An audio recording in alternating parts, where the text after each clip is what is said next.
All right, welcome to This Explainer. Today, we're going to take the absolute chaos of project risks and transform it into a science. A totally manageable, accessible science.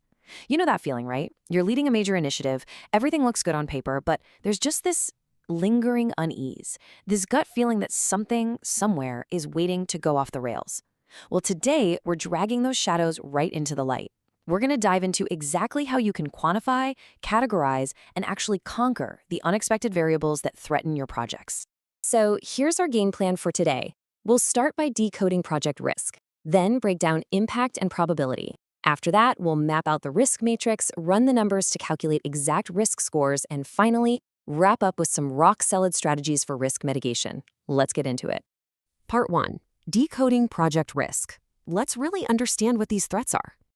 To kick things off, we've got to face a universal truth. It doesn't matter how incredible your team is or how flawlessly you've mapped out your timeline.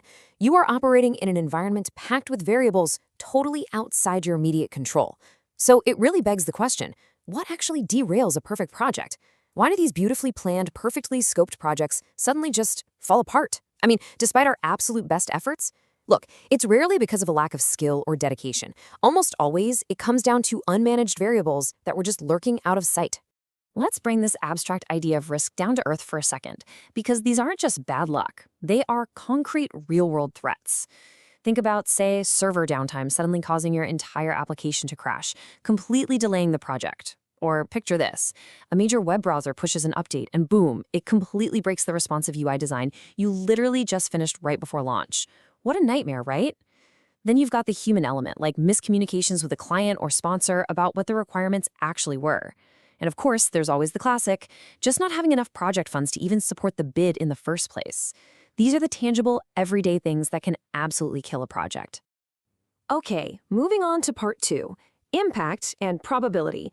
These are the core variables of our framework. Now, to actually fight these threats, we need to understand their anatomy. Every single risk out there boils down to 2 critical variables, which gives us our risk score. This is just the mathematical product of a risk's probability multiplied by its impact. Simple enough, right? Probability is just the likelihood of the event happening, ranging from a 0.1, meaning a super remote chance, all the way up to a 1.0, which is an absolute certainty.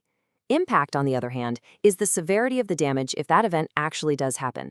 This is scored from a 1, meaning the damage is insignificant, all the way up to a 4, which means you are completely unable to meet your objectives. So let's look at the severity of these impacts across things like time, cost, and quality.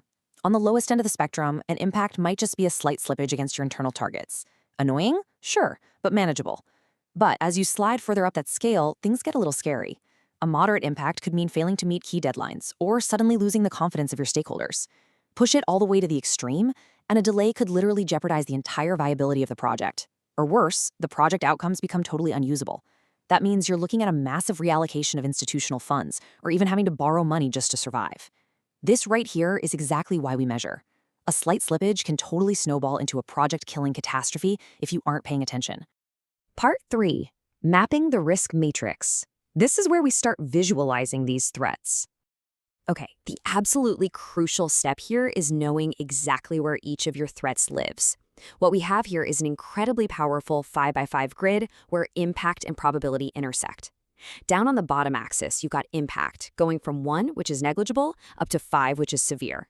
And on the vertical axis, you've got probability, climbing up in 20% increments. When you map a threat, it's going to land in a specific zone. Down in the bottom left, you've got that calm, cool, minimum risk territory.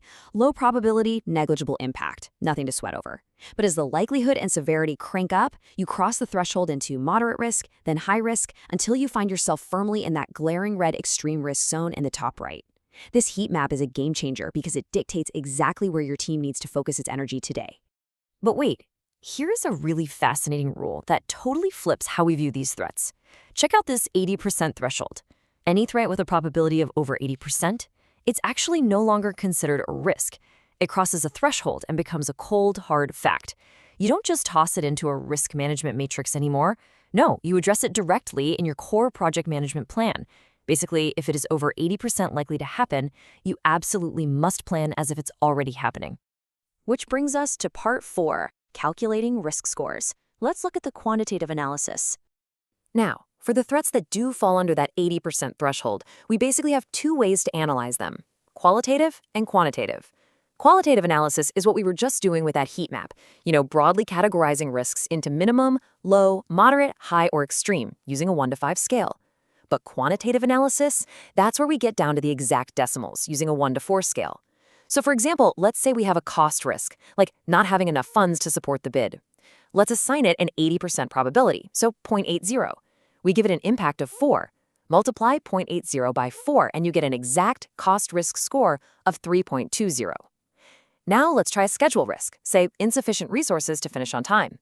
A 55% probability, or 0.55, multiplied by an impact of 4 gives us a schedule risk score of 2.20. See what happens?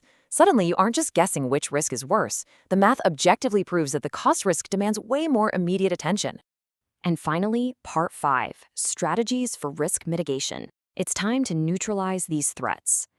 All right, so once we've actually isolated and scored the threats, it is all about neutralizing them before they strike. So how do we fight back?